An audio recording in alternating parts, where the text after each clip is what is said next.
Well, we'll see how much I have to say about this book. I mean, again, the importance is your reading of it, and I could never exhaust what's here.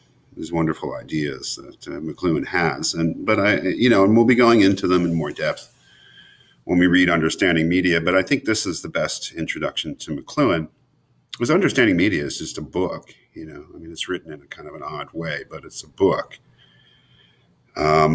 This medium as a massage really exemplifies the kind of changes better that he's suggesting. Just because it's multimedia, it's not written and arranged in the usual logical way. It's so rich with suggestion, and in some ways quite prescient. And one thing to keep in mind is that, yes, computers existed in McLuhan's time.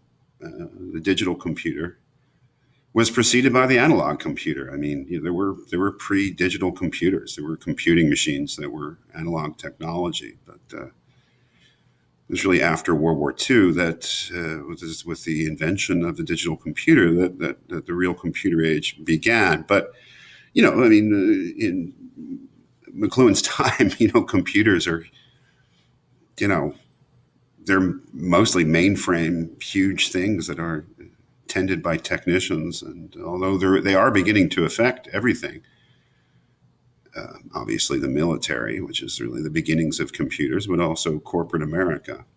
There's no internet, there's no PC yet. Ordinary people don't use computers, but and there's certainly no internet. I mean, that's the thing. I mean, that's the thing we have to deal with in this class is the effect of the internet on things. But in some ways, McLuhan really was very, really foresaw a lot of this stuff. And for instance, this wonderful little page with the copyright symbol at the top, authorship. Authorship, in the sense we know it today, individual intellectual effort related to the book as an economic commodity, was practically unknown before the advent of print technology. Medieval scholars were indifferent to the precise identity of the books they studied. In turn, they rarely signed even what was clearly their own. They were a humble service organization. Procuring text was often a very tedious and time-consuming task. Many small texts were transmitted into volumes of miscellaneous content, very much like jottings in a scrapbook. And in this transmission, authorship was often lost. The invention of printing did away with anonymity, fostering ideas, et cetera, et cetera. I mean, but his point is that this, the idea of authorship is going into eclipse, that the notion that a personage, a name, should be attached to every piece of work.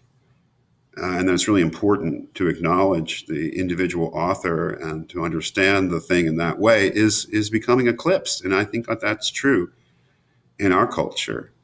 I mean, for better or worse, the provenance of things that wash over us, the internet, social media, television, still, is really not that important. Provenance is becoming lost. The idea is that once something out there, it's part of the sort of collective mind and is not owned by any particular person.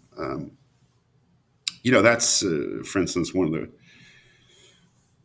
differences in plagiarism today. Some students just don't understand why they can't appropriate something they find on the internet. I mean, people like me, your professors, have these old-fashioned ideas of authorship.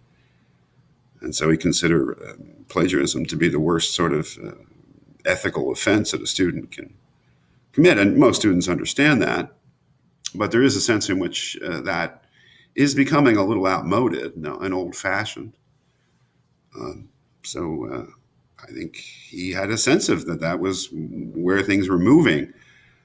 There are some other things in here which are quite prescient too. I won't be able to find it perhaps, but there's something in here about privacy and about the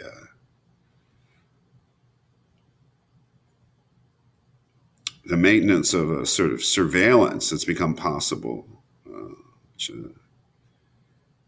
do one more on this and start with that.